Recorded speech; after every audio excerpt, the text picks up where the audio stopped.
कौन पुराण पूर्व भाग प्रथम अध्याय। श्री नारायण को नरों में उत्तम श्री नर को तथा श्री देवी सरस्वती को प्रथम नमस्कार करने के पश्चात जय ग्रंथ का आरंभ करना चाहिए। मैं अप्रेम में कुम रूपधारी विष्णु को नमन करके समस्त विश्व की उत्पत्ति स्थान ब्रह्मा अथवा कुम रूपधारी विष्णु द्वारा कथित इस कुम पुराण का वर्णन करूंगा। अपने यज्ञ अनुष्ठान की समाप्ति पर नैमिषारण्यवासी महर्षियों ने निष्पाप रोमहर्षण नामक सूत से इस पुण्यमयी पुराण साहित्य के विषय में पूछा। हे महान बुद्धि संपन्न सूत जी, आपने इतिहास और पुराणों के ज्ञान के लिए ब्रह्म ज्ञानियों में अतिश्रेष्ठ भगवान व्यास की सम्यक उपासना की है। द्वापर व्यास जी के वचन से आपके सभी रोम हर्षित हो उठे हैं, इसलिए आप रोमहर्षण नाम से प्रसिद्ध हुए। प्राचीन समय में स्वयं प्रभु भगवान व्यास देव ने आपको मुनियों की इस पुराणिक संहिता को कहने के लिए कहा था। स्वयं ब्रह्मा के यज्ञ में विश्रांति पश्चात स्नान हो जाने पर कहा था कि इस पुराण संहिता को कहने के लिए स्वयं पुरुषोत्तम भगवान के अंश रूप में आप उत्पन्न हुए हैं, इसलिए हम आपसे श्रेष्ठ कुम पुराण के विषय में पूछते हैं। ये पुराणों का अर्थ करने में विशारद आप ही हमें यह कहने के लिए योग्य हैं। पुराणिकों में उत्तम सूत जी ने मुनियों का वचन सुनकर सत्यवती के पुत्र व्यास देव को मनी मन प्रणाम करके कहा। रोमहर्षण ने कहा, जगत के उत्पत्ति स्थान कुम रूपधारी विष्णु को नमस्कार करके मैं इस पापनाशनी दिव्य पुराण कथा को कहूंगा, जिस कथा को सुनकर पाप कम करने वाला भी परम गति को प्राप्त करेगा। परंतु इस पुण्य कथा को नास्तिकों के सामने कभी भी ना कहें। इस पुराण कथा को श्रद्धावान शांत धार्मिक द्वय जाति को ही सुनाना चाहिए, जो कि साक्षात नारायण के द्वारा कही गई है। सर्ग सृष्टि उत्पत्ति प्रतिसर्ग पुनः रचना या पुनः सृष्टि वंश राजकुलों का वर्णन या महापुरुषों की वंश परंपरा का वर्णन मनवंतर मनु के समय की अवधि वंशानुचरित राजकुल या महापुरुषों के इतिहास का निरूपण ये पुराण के 5 लक्षण है। ब्रह्म पुराण, पद्म पुराण, विष्णु पुराण, शिव पुराण, भागवत पुराण, भविष्य पुराण, नारदीय पुराण, मार्कंडेय पुराण, अग्नि पुराण, ब्रह्मवैवर्त पुराण, लिंग पुराण, वाराह पुराण, स्कंद पुराण, वामन पुराण, कुम पुराण, मत्स्य पुराण, गरुड़ पुराण, वायु पुराण। इस प्रकार ये 18 पुराण ब्रह्मांड संज्ञक कहे गए हैं। ये द्विजगण इन्हीं 18 पुराणों को संक्षेप से सुनकर मुनियों ने अन्य उप पुराण कहे हैं।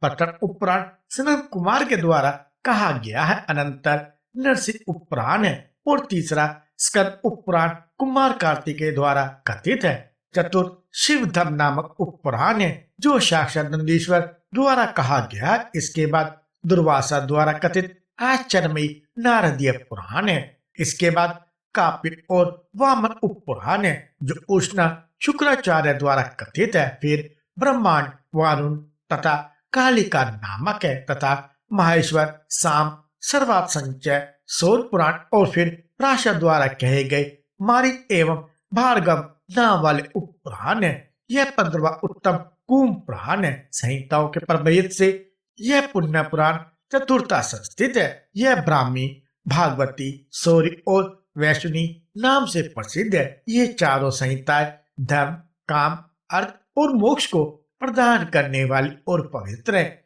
यह जो ब्राह्मी संहिता है वह चारों वेदों के तुल्य है। इसमें 6000 श्लोक है। हे मुनीश्वरों, इसमें धर्म, अर्थ, काम और मोक्ष का अखिल महात्मा है। इसके द्वारा परमेश्वर ब्रह्मा का ज्ञान प्राप्त होता है। इसमें सर्ग, प्रतिसर्ग, वंश, मानवंतर, वंशानुचरित तथा प्रसंगत प्राप्त दिव्य पुण्य कथा का वर्णन है।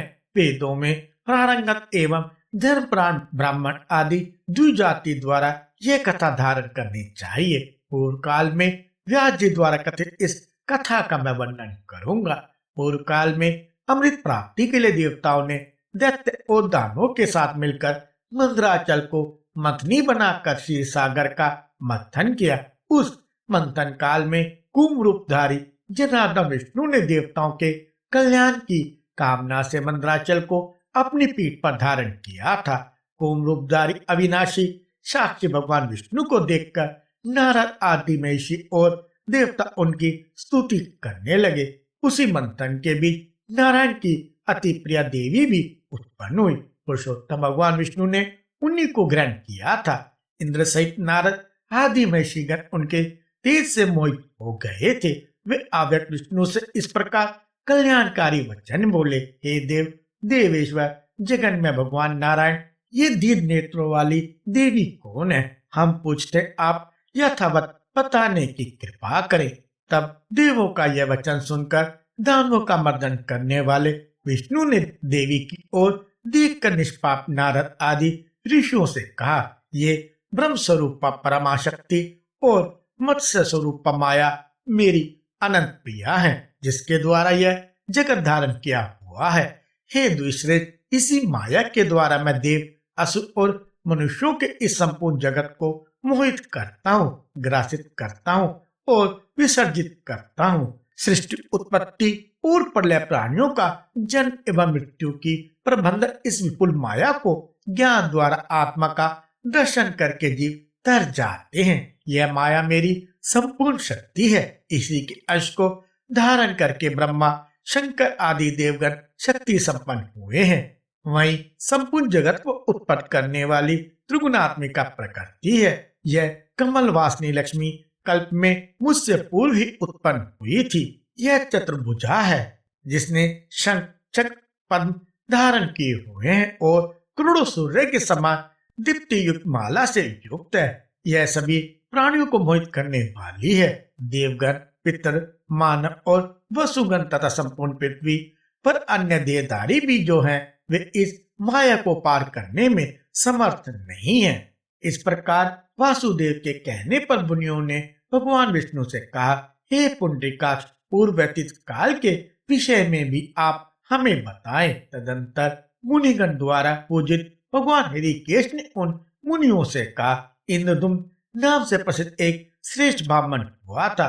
पूजन में वह राजा था जो शंकर आदि देवों से भी अपराजय था। मुझ कुम रूपधारी को देखकर स्वयं मेरे मुख से उसने इस पुराण कथा को सुना था। पुनः मुनीश्वरों, ब्रह्मा, महादेव और अन्य देवों को अपनी शक्ति से मेरे आगे करके मेरे मुख से इस दिव्य पुराण संहिता को सुना। तब उन सबको मेरी शक्ति के अंतर्गत स्थित जानकर वह मेरी ही शरण में आ गया। अनंतर मैंने उससे कहा, तुम ब्राह्मण योनि को प्राप्त करोगे, तुम्हारा नाम इंद्रदुम्न होगा और तुम अपनी पूर्व जाति का ज्ञान भी प्राप्त करोगे। हे निष्पाप, जो सभी प्राणियों तथा देवताओं के लिए दुर्लभ एवं अत्यंत गुणतम है, ऐसा ज्ञान मैं तुम्हें दूंगा। ऐसे मेरे ज्ञान को प्राप्त करके अंत में तुम मुझ में ही प्रवेश कर जाओगे। तुम अपने दूसरे अंश से पृथ्वी पर सुनिश्चित होकर स्थित रहो। अनंतर वह मनवंतर बीत जाने पर तुम पुनः मुझ में प्रवेश कर जाओगे। तब वह मुझे प्रणाम करके अपनी नगरी में जाकर पृथ्वी का अच्छी प्रकार पालन करने लगा। समय आने पर वह श्वेत द्वीप में मेरे साथ ही कालधम को प्राप्त हो गया। हे मुनिश्रेष्ठ, उसने वहाँ योगियों के लिए भी अवगोचर विष्णु लोक के भोगों को भोगा और पुनः मेरी आज्ञा से वह ब्राह्मण कुल में उत्पन्न हुआ। दुदक्षर विद्या और अविद्या दोनों में निहित वासुदेव नामक गूढ़ रूप, जिसे लोग परम ब्रह्म जानते हैं, ऐसे मुझको जानकर इंद्रदुम्न ने व्रत, उपवास, होम तथा ब्राह्मणों के तर्पण आदि नियमों द्वारा समस्त प्राणियों के आश्रयभूत परमेश्वर की पूजा की।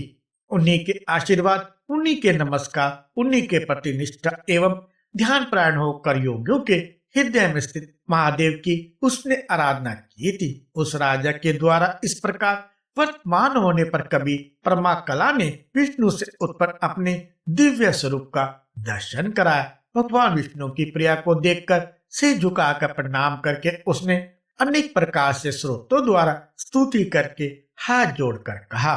इंद्रदुम्न बोला, हे देवी, हे विशालाक्षी, विष्णु के चिन्ह से अंकित शुभ लक्ष्य ने आप कौन है? अपने इस भाव को इस समय यथावत मुझसे कहे। उसका यह वचन सुनकर सुप्रसन्ना मंगलमयी देवी हंसते हुए प्रीतम विष्णु का स्मरण करके ब्राह्मण से बोली, लक्ष्मी बोली, मुझे मुनि तथा इंद्र आदि देवगण नहीं देख पाते।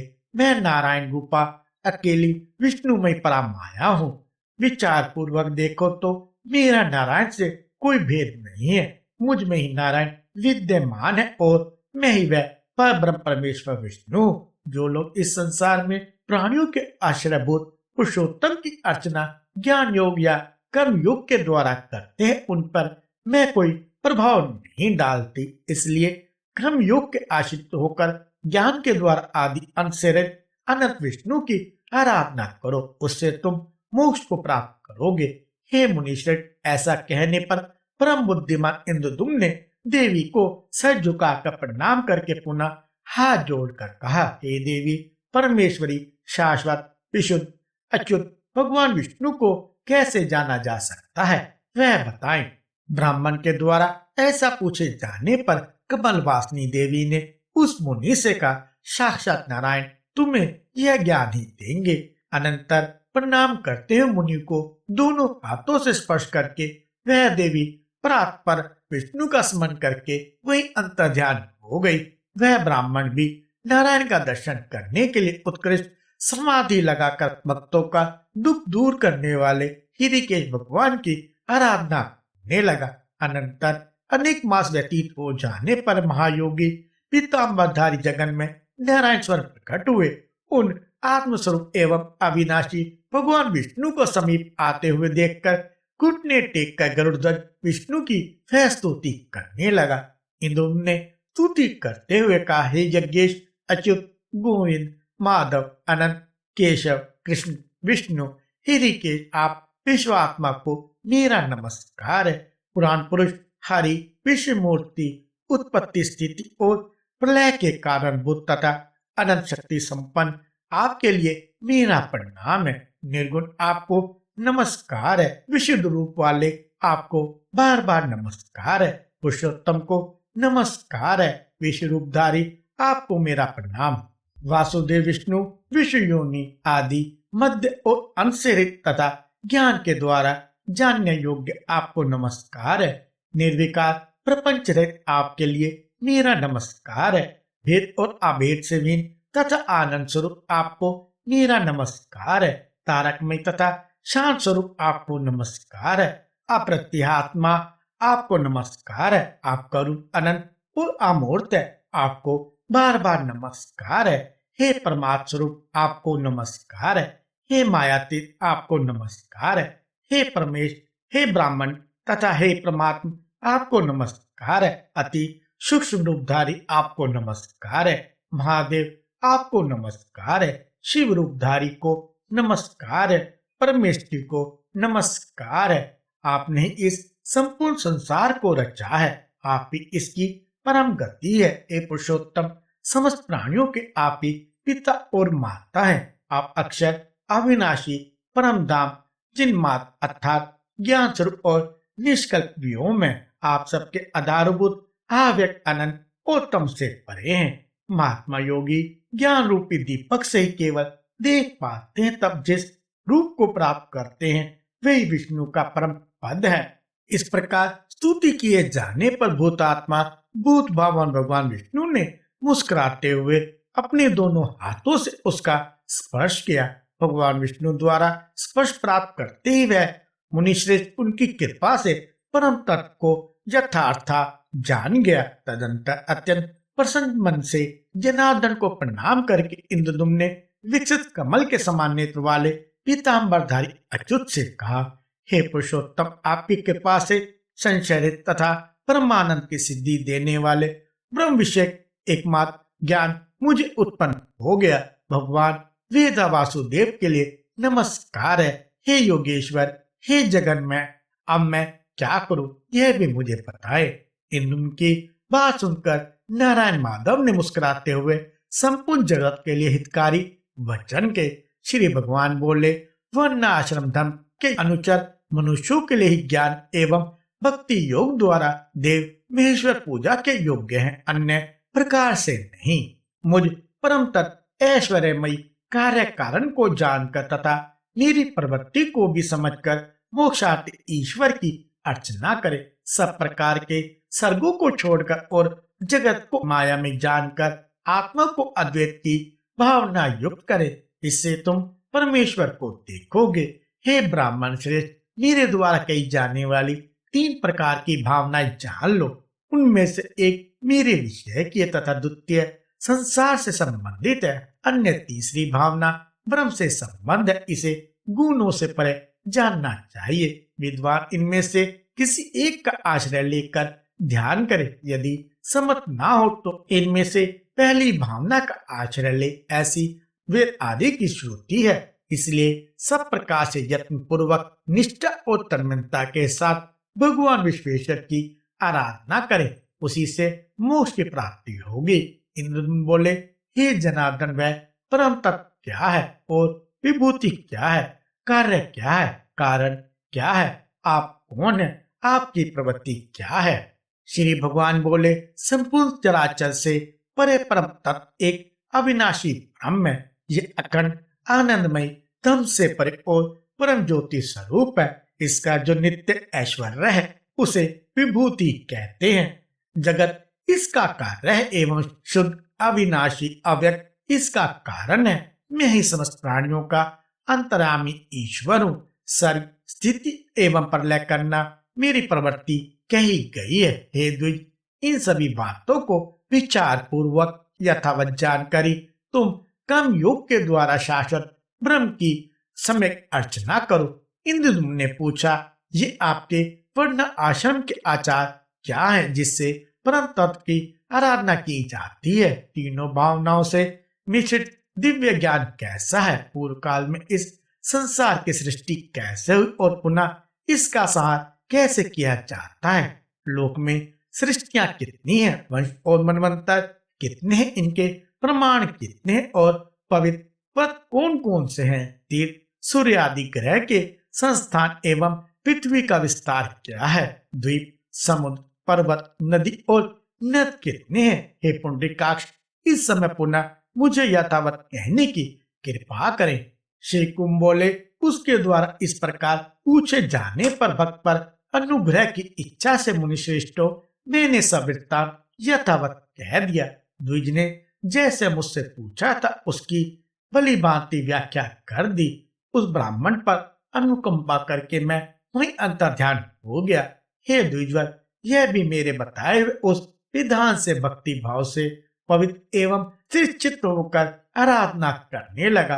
वह पुत्र आदि में स्नेह भाव को छोड़कर द्वंद्व एवं परिग्रह शून्य हो गया। वह समस्त कर्मों को त्याग कर परम वैराग्य के आश्रित हो गया। वह स्वयं ही आत्मा को तथा अपनी आत्मा में संपूर्ण जगत को देखने लगा, अनुभव करने लगा। उसने अक्षर पूर्वी का ब्रह्म संबंधी अंतिम भावना को प्राप्त करके उस परम योग को प्राप्त किया जिससे एक अद्वैत ब्रह्म ही दिखाई देता है।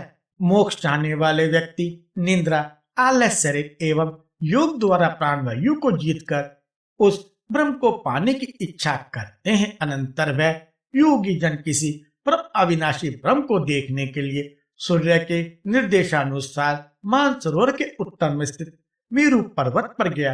वह अपने योगेश्वर के प्रभाव से आकाश मार्ग से ही गया था। उनके लिए सूर्य सदृश तेजस्वी एक उत्तम विमान प्रकट हुआ। देवों का समुदाय, गंधर्व और अप्सराओं का समूह भी उनके पीछे पीछे गया। मार्ग में योगेंद्र को जाते देखकर अन्य सिद्ध महिषी भी उनका अनुगमन करने लगी। अनंतर वह पर्वत के मध्य गमन करते हुए देव वंदित स्थान में पहुंच गया। वह योगियों द्वारा सेवित स्थान था जहाँ परम पुरुष विराजमान रहते हैं। 10,000 सूर्य के समान प्रभाव वाले उस उत्कृष्ट स्थान को प्राप्त कर उसने देव दुर्लभ अंतर्भवन में प्रवेश किया। अनंतर वह समस्त प्राणियों के आश्रय स्थान भगवान के चिंतन में लग गया।